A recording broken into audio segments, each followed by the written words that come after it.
Thank you, Mr. President. Thank you, Ilana. Your courage honors us all.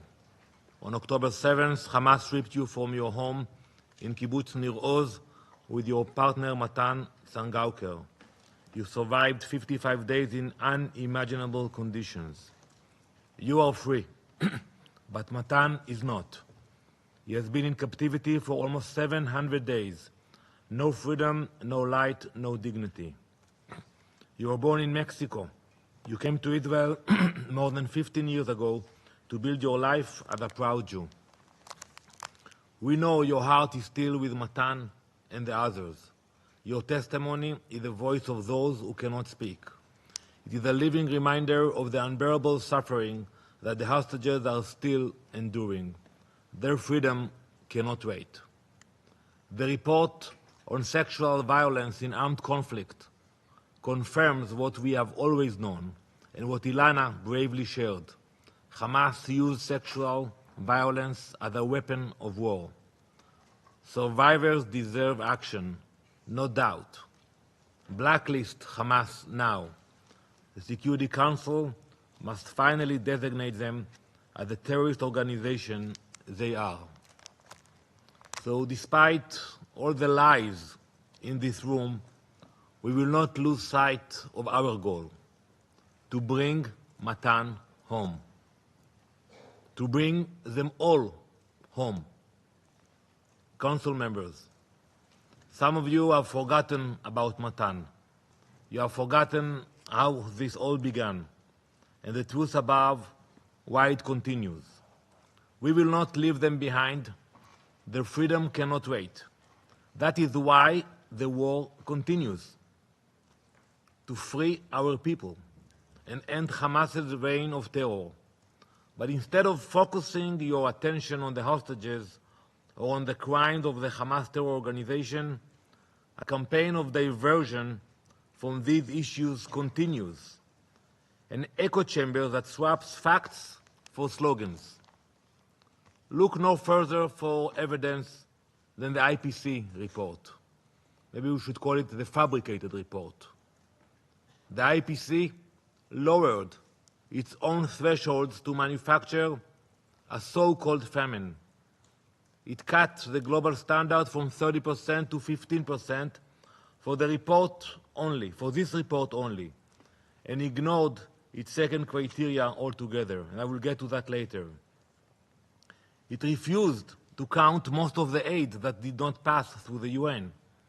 It used flawed methods while ignoring the wider data available because it didn't serve its narrative. By design, it misrepresents the true data. Across its many pages, and I'm sure you read some of the report, more than 50 pages. Across its many pages, Hamas is not mentioned even once. The terrorist organization that began this war and steals the aid for its own use is not even mentioned. One of the report's co-authors is Mr. Andrew Seal. Mr. Seal is a radical anarchist who publicly accused Israel of genocide already in October 2023, just days after the massacre of our people. And now, officially, he celebrates the Houthi terrorists as upholders of international law. And he is the one of the co-signer of the report. How could any of you claim this is a legitimate report? If it were any other nation, in any other context, the IPC would publicly apologize for its failures and retract this fabricated report. But because the report demonizes Israel, any claim is taken as fact. And I've listened to you all. Well, how about we examine the actual facts and only then cast judgment? Preliminary analysis by both official Israeli bodies and independent experts indicate that this so-called report includes IPC invented data that did not exist. They invented 182 virtual deaths to reach the threshold of 188, supposedly for famine. So the number didn't work for them. There was only 6. So they added 182. So now they can come with this report. Second fact, the IPC cherry-picked data from a survey of 15,749 children. They took data from only 7,519 children, which leads to the desired political result of the report authors. Third, IPC hid data that contradicts the agenda. The IPC conducted 2 surveys in Gaza and hid one of the surveys in the appendix that shows there is no famine in Gaza. Following these gross forgeries, we are demanding the IPC for the immediate removal of the forged report. Let's continue to examine the facts. Let's speak about the aid.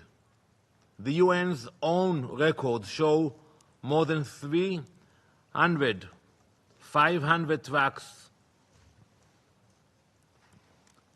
carrying over 46,000 tons of aid have entered Gaza. That's since May 19, 94% of which was food. Yet, according to the UN agenda, if you read carefully, only about 1 in 9 or 8 trucks actually reached their destinations. 1 out of 9. Why? Because armed groups and Hamas terrorists intercepted the rest of the trucks inside Gaza. Not in Israel, not at the gates, not at the checkpoints, inside Gaza. In the same period, more than 7,400 trucks with over 139,000 tons of food and over 2,000 tons of medical supplies entered. But the IPC refused to count them. On the ground, the picture is clear. The crossings are open, despite the daily lies about crossing closures from the mouth of Mr. Tom Fletcher. On a typical recent day, 300 to 400 truckloads are collected inside Gaza, while hundreds more sit waiting on the Gaza side for the UN to distribute it. When partners actually collect and distribute, prices fall. And it's not me saying it or him saying it. You can look at the market price. We have seen the prices of goods fall dramatically, but this fact is also ignored. Prices are the most accurate measurement of shortages. For example, a kilogram of flour has recently fallen by 80% in the markets of Gaza. Non-UN channels are helping to fill the gaps. 90-plus community kitchens are serving 600,000 meals a day. 18 hospitals and 12 field hospitals are operating with tens of thousands of tons of medical supplies delivered. Thousands of patients have been evacuated for treatment. We are powering water lines and a desalination plant so hundreds of thousands could easily access drinking water. We continue to work with organizations committed to humanitarian work, not political incitement. Yesterday, World Food Programme Executive Director Cindy McCain entered Gaza and visited both Deir el-Balach and the Gazan side of the Kerem Shalom crossing to see these efforts herself. But the IPC report hides this reality behind intentionally flawed methods. They lower the bar, exclude the aid they dislike, and publish the worst case possible. That is not humanitarian work. That is diversion. This same diversion feeds the next one, statements that reward terror. Colleagues, we all know that not too long ago, there was progress toward a hostage agreement. Mediators were working. There was hope. Then France and the UK made their announcements about their recognition intentions. Many others followed suit. They gave Hamas an out. They told Hamas that if they agree to a ceasefire and release their hostages, they will get nothing from the international community. They encouraged Hamas to disengage and walk away from the negotiations. To those countries, look at your actions and at Hamas's response to them. When France made its announcement, Hamas called it, and I quote, "positive step in the right direction," and urged all states to, and I quote, "follow France," and hailed it as the fruits of October 7. That's how Hamas called your statement, the fruits of October 7. When the Dutch foreign minister resigned a few days ago, Hamas praised his resignation and called it a moral and courageous stance. When Australia changed its policy, a Hamas official thanked the Australian Prime Minister for his, quote, "political courage." These are the people cheering you on: rapists, murderers, kidnappers. You are supposed to stand for Western values, peace, justice, and human rights, but your policy is applauded by terrorist monsters who continue to hold innocent people hostage. I hope that fact might cause these nations to reflect. So I hope the virtue signaling was worth it, worth the pain of the hostages, worth the pain of their families, worth the pain of the civilians in Gaza whom Hamas uses as human shields and political tools. You have set a precedent. Murder civilians and you will be heard. Take hostages and you will be rewarded. Every terrorist group is watching. The lesson is simple: violence works. Now we look to September, where there may be more statements similar to the New York Declaration, which naively states, and I quote, "Hamas must end its rule in Gaza and hand over its weapons to the Palestinian Authority." So I'm asking you, and I will ask the leader that will come here in September, how do you plan on accomplishing this? How exactly do you plan on removing Hamas from the equation? How do you think it will go? You will ask them to disarm? You will ask them to leave Gaza and bring the PA officials? The last time they had any relationship with the PA officials, and Mr. Mansour can agree to that because I don't know if he was there, they threw them from the rooftops in Gaza. They tortured them, the PA officials. That was the last time any PA official was in Gaza. So when you make a statement, how it will work? We know it will not happen from empty UN statements or meaningless summits. We know you leave the real work to us. You may not say it, but you know it too. At least be honest about what your statements really mean. Empowering Hamas and allowing them to continue to exploit the people of Gaza and threaten the people of Israel?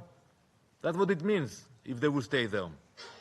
And I tell you today, we will never allow that to happen.